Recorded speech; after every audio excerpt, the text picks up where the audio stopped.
ساتوں قرات جانتے ہیں، 7 قراتیں ہیں قرآن پاک کی، سب میں الگ الگ انداز ہے پڑھنے کے، اور وہ ایک عربی لینگویج جاننے والا، نحو اور صرف اور ان تمام امور کو جاننے والا یہ قرات سبا بہتر سمجھ سکتا ہے، عام لوگوں کے سمجھ میں نہیں آئے گی یہ چیزیں۔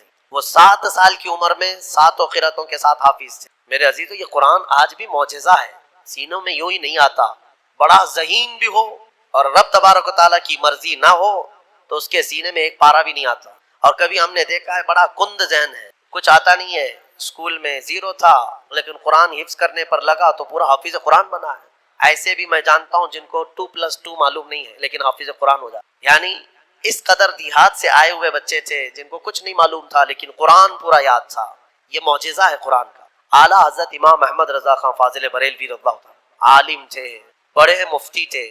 آپ اندازہ کریں 14 سال کی عمر میں وہ مفتی بن چکے تھے، 13 سال کچھ مہینے، جس دن وہ بالغ ہوئے اس دن پہلا فتویٰ انہوں نے لکھا ہے 14 سال کی عمر میں۔ بہترین عالم، بہترین مفتی، لیکن حافظ نہیں تھے آپ، قرآن کے حافظ نہیں تھے۔ کسی نے آپ کو خط میں القاب لکھا، حضرت علامہ مولانا حافظ و قاری احمد رضا خان صاحب، اس میں حافظ و قاری کا بھی لقب لگا دیا۔ دوسرے ہوں تو پھیل جائیں گے کہ جتنے لقب فری میں ملے اچھا ہی ہے۔ اعلیٰ حضرت نے دیکھا کہ میں حافظ ہوں نہیں اور لوگ مجھے حافظ سمجھ رہے ہیں۔ یہ شعبان کی آخری تاریخ تھی، شاید دوسرے دن سے رمضان شروع ہو رہا تھا۔ آپ نے اس خط والے کے گمان کے مطابق اپنے آپ کو اتارنے کے لیے عزم کر لیا کہ اس کے خط کا جواب بعد میں لکھوں گا، حافظ قرآن پہلے بنوں گا، کیونکہ اس نے حافظ کہا ہے مجھے، حافظ قرآن کہا۔ تو اعلیٰ حضرت کا معمول یہ تھا کہ روزانہ رمضان میں فجر سے لے کر کے شام تک ایک پارہ یاد کرتے تھے اور تراویح میں ایک پارہ سنا دیتے تھے، یہاں تک کہ 29ویں رمضان کو یا 27 کو آپ مکمل 1 مہینے کے اندر حافظ قرآن ہو گئے۔ 1 مہینے کے اندر حافظ قرآن، ہاں 1 مہینے میں وہ حافظ قرآن ہو گئے۔ قرآن کا یہ معجزہ ہے، اللہ تبارک و تعالیٰ وہ جس کے سینے میں چاہے اس کو عطا فرماتے ہیں۔ میرے عزیزو، آج بھی بہت سارے ایسے بچے ہیں جو قرآن کو یاد کرتے ہیں بہت بچپن میں، اور ان کے ذہن کے دریچے ایسے کھل جاتے ہیں۔ آپ نے مولانا حارث صاحب کے پیچھے بھی تراویح پڑھی ہے، یہ ہمارے بھتیجے ہیں، انہوں نے تقریباً 4.5 مہینے میں پورا حفظ قرآن کی، الحمدللہ۔ انہوں نے بھی ایک ریکارڈ قائم کیا تھا، اور اپنے سبق کے دوران انہوں نے 29واں پارہ 2 دن میں پورا پارہ سنایا تھا، آدھا آدھا پارہ ایک دن یاد کر لیا۔ تو یہ اپنے کمال کی بات نہیں، یہ اپنے کسب اور اپنے ذہن کی بات نہیں، رب تبارک و تعالیٰ کی عطا اور فضل۔ امام اعظم ابو حنیفہ کے ایک شاگرد ہیں امام محمد، یہ چھوٹی عمر میں امام اعظم کے پاس پڑھنے کے لیے آئے، داڑھی نہیں تھی، چھوٹے تھے۔ تو امام اعظم ابو حنیفہ رحمۃ اللہ علیہ کے پاس بڑے بڑے ان کے جو شاگرد تھے، علماء تھے، محدثین بیٹھتے تھے، اس میں ایک چھوٹی عمر کا لڑکا آیا ہے۔ تو امام اعظم نے ان کو ٹال دیا کہ جاؤ بعد میں، لیکن شوق اتنا تھا امام محمد کا کہ وہ ہٹنے کو تیار نہیں تھے۔ امام اعظم ابو حنیفہ نے ان کو ٹالنے کے لیے کہا کہ بیٹا میں انہی کو پڑھاتا ہوں جو حافظ قرآن ہوتے ہیں، تم حافظ ہو؟ کہا حافظ تو نہیں۔ حافظ بننے میں 2-3 سال لگ جائیں گے، جب تک تھوڑا سا جوانی آ جائے گی پھر سمجھ لے گا۔ کہا جاؤ حفظ کر کے آؤ۔ وہ گئے، 8 دن کے بعد پھر آئے امام اعظم کے پاس، کہا کہ حضور مجھے شاگردی میں لے لیجئے۔ کہا میں تم کو پچھلے ہفتے بھیجا تھا حافظ بن کر کے آنا، انہوں نے کہا میں پورا حافظ بن کر کے آیا ہوں 8 دن کے اندر۔ میرے عزیزو، یہ اللہ تبارک و تعالیٰ کی طرف سے انعام ہے، اور میرے آقا صلی اللہ تعالیٰ علیہ وسلم کا زندہ معجزہ ہے۔ اللہ تبارک و تعالیٰ اس قرآن پاک کی خوب برکتیں ہمیں عطا فرما ہے۔ قرآن کو نہ چھوڑو اے میرے عزیزو، قرآن کو چھوڑ کر کے آج اس قدر گمراہی آئی ہے۔ وہ زمانے میں معزز تھے مسلمان ہو کر، آج ہم خار ہیں تاریک قرآن ہو کر، قرآن کو چھوڑ کر ذلیل ہیں ہم۔ قرآن کو چھوڑنے کی وجہ سے یہ ساری آفات ہیں۔ اور پچھلی قوموں کے بارے میں قرآن میں اللہ تعالیٰ نے فرمایا، اللہ تعالیٰ ان سے فرمایا خذوا ما آتیناکم بقوہ، ہم نے جو تمہیں دیا ہے وہ مضبوطی سے پکڑو۔ یعنی یہودیوں کو تورات دی گئی تھی، بنی اسرائیل کو زبور دی گئی تھی، اور ہر ایک امت کو یہ کہا گیا ہے کہ مضبوطی سے یہ کتاب تھامے رہو۔ جو اللہ کی کتاب اتری ہے یہ صرف اور صرف جھاڑ پھونک کے لیے نہیں ہے، یہ تمہاری پوری زندگی کا دستور آیا ہے۔ ہاں کل کیا ہونے والا ہے یہ قرآن میں پڑھو، یہ بے خبر نجومی تمہیں کیا بتائیں گے۔ قرآن عظیم تمہاری زندگی کا پورا دستور العین ہے۔ اس کو چھوڑ کر کے ہم ادھر ادھر کی آج ٹھوکروں پر مجبور ہو چکے ہیں۔ میرے عزیز و حیرت ہے ہماری قوم کو، طوطے کے پاس جا کر کے اپنا بھوش پوچھتے ہیں، چٹھی نکال کر کے کہ میرا بھوش کیا ہونے والا ہے۔ وہ بھی سڑک چھاپ آدمی جو طوطا لے کر کے خود سڑک پر بیٹھا ہے، وہ لوگوں کا مستقبل بتا رہا ہے۔ ہائے، یہ اس کی بیوقوفی نہیں ہے، اس کے پاس جانے والے کتنے بڑے بیوقوف ہیں۔ مستقبل تمہارا بتا رہا ہے اور خود جو ہے سڑک چھاپ بنا ہوا ہے۔ ہاں، ساری دنیا کے مستقبل بھوشمانی کر رہا ہے، لکیریں پڑھ رہا ہے، اور خود کی لکیر شاید پوری مٹی ہوئی ہے۔ عقل ہے یا نہیں ہے؟ جو لوگ اس طرح کی جگہ پر جاتے ہیں، میرے آقا صلی اللہ علیہ وسلم نے فرمایا من اتا بکاہن فقد کفر بما انزل علی محمد، جو کسی کاہن جوتش کے پاس گیا، میرے آقا فرماتے ہیں اس نے محمد کا انکار کر دیا صلی اللہ علیہ وسلم۔ محمد صلی اللہ علیہ وسلم پر جو کچھ اتارا گیا ہے اس کا اس نے انکار کر دیا۔ کیوں جاتے ہو؟ قرآن تمہارے پاس سب سے بہتر کتاب ہے، قرآن عظیم، ساری چیزیں تمہارے پاس۔ اللہ تعالیٰ نے فرمایا ولا رطب ولا یابس الا فی کتاب مبین، کوئی خشکی اور کوئی تری کی بات ایسی نہیں ہے جو ہم نے قرآن میں بیان نہ کیا ہو، سب ہے قرآن میں، اور جو جس طرح سے اس سے فائدہ اٹھائے گا وہ اس کے ظرف کی بات ہے۔ میرے عزیزو، کم سے کم آج اتنا تو کرو کہ تلاوت تو کثرت سے شروع کر دو۔ حدیث میں ملتا ہے کہ اگر لوگ آتے ہیں ہمارے پاس، وظیفے، اس کا وظیفہ، بچے پیدا نہیں ہو رہے ہیں اس کا وظیفہ چاہیے، روزی میں برکت اس کا وظیفہ چاہیے، ہاں بہت سارے ٹینشن ہیں، وسوسے آتے ہیں اس کا وظیفہ چاہیے، بیماری نہ آئے اس کا وظیفہ چاہیے، وظیفے اس پر انہی سب کے چکروں میں پڑے ہوئے۔ حالانکہ حدیث میں ہے کہ قرآن کی تلاوت تمہیں سارے ذکر سے بے نیاز کر دے گی۔ اگر قرآن کی تلاوت میں کوئی بندہ مصروف ہے، اس کے بارے میں فرمایا کہ اگر اس کو دعا کرنے کا وقت نہیں ملا، دعا کرنے کا وقت نہیں ملا اور وہ قرآن کی تلاوت میں مصروف ہے، تو فرمایا کہ مولا تعالیٰ اس کو سارے لوگوں کی دعا کے برابر عطا فرمائے گا۔ وہ بندہ رحمان کا کلام پڑھ رہا ہے، دعا کرنے کا اگر اسے وقت نہ ملا تو بھی مولا اس سے راضی ہے۔ میرے عزیزو، قرآن پڑھنے کے آداب میں بھی آج میں دیکھتا ہوں تو لوگوں کو کھجلی ہونے لگی، ادھر ادھر پینتیاں بدلنے لگے۔ قرآن پاک پڑھتے وقت تمہارے اندر رقت طاری ہو تو سمجھ لینا ایمان بھر گیا ہے۔